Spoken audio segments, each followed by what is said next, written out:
Well, keeping with the State of the Nation Address 2022, we interviewed gender activist Lisa Vetten on what further steps the President needs to take to address gender-based violence. Lisa, thanks so much for joining us. You've been in the trenches for, I don't know, at least 20 years. When I first met you at the Sexual Offences Court, it shows you how old we both are.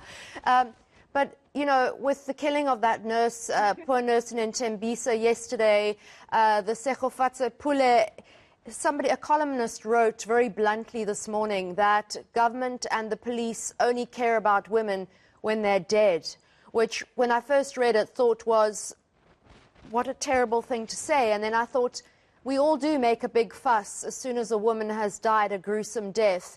But there's actually a lot that can be done to prevent that from happening in the first place. Yes, there's a lot that needs to happen a whole lot earlier. And I think yesterday's murder at Tembisa really underscores the neglect that we have allowed the policing of domestic violence in particular to fall into.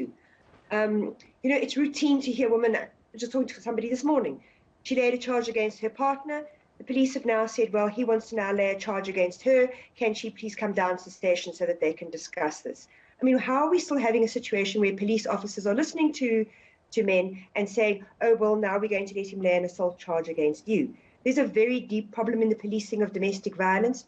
You can see it in the way that the police and the Civilian Secretariat for Police hardly report on the implementation of the Domestic Violence Act.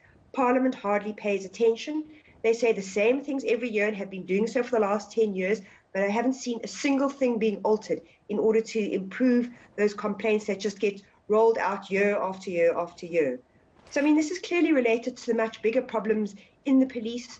You know, the difficulties we're seeing at very senior level, the conflict between senior officers, it's trickling down and it's having an effect. And I don't think it's good for the police who do want to do their job to be so demotivated in this way. So possibly one of the most important things that the President could do would be to urgently intervene with what's going on in the police, and not just in relation to domestic violence, but also the forensic laboratories.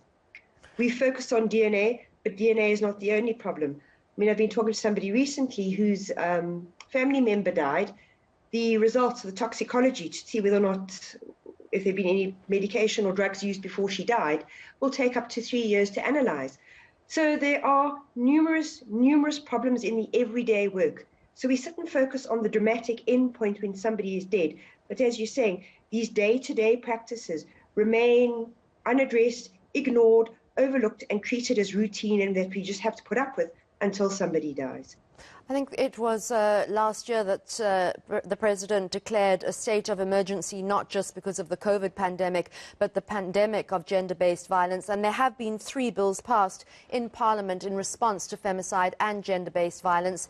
Are these bills going to do enough to actually change the working situation of women who, and police, for instance, who have to report and try and get interim, if not permanent, protection orders? They could, but this is what the President will need to say. Is he will need to say that in addition to having assented to the laws about 2 weeks ago, he has also asked departments to provide the budget, not just their general generic budget, but the specific budget that will go into training clerks, that will go into training police officers, that will go into establishing shelters, that will go into training healthcare workers. That specific budget has to be given, not just some generic amount. Plus, what has to be coupled to that is the training plans to ensure that people can do and implement effectively the amendments. I mean, the Domestic Violence Act holds some important potential to improve the situation. I think the amendments to the Sex Offenders Register are utterly irrelevant and will make no difference whatsoever. Lisa, but the third bill, which looks at... I'm sorry, do carry on. But the third bill is potentially also important because that looks at procedure. So it would mean things like the police would no longer have the discretion to grant men who've been accused of domestic violence by their partners police bail. That will have to go to court, and the courts will make that decision. That could also be important. Very quickly, Lisa, there have been calls by activists for training to be done for not just police, but magistrates too. Magistrates and clerks. The entire system would need to be trained. It's new law, it's complex, it's technical, everybody needs to be trained.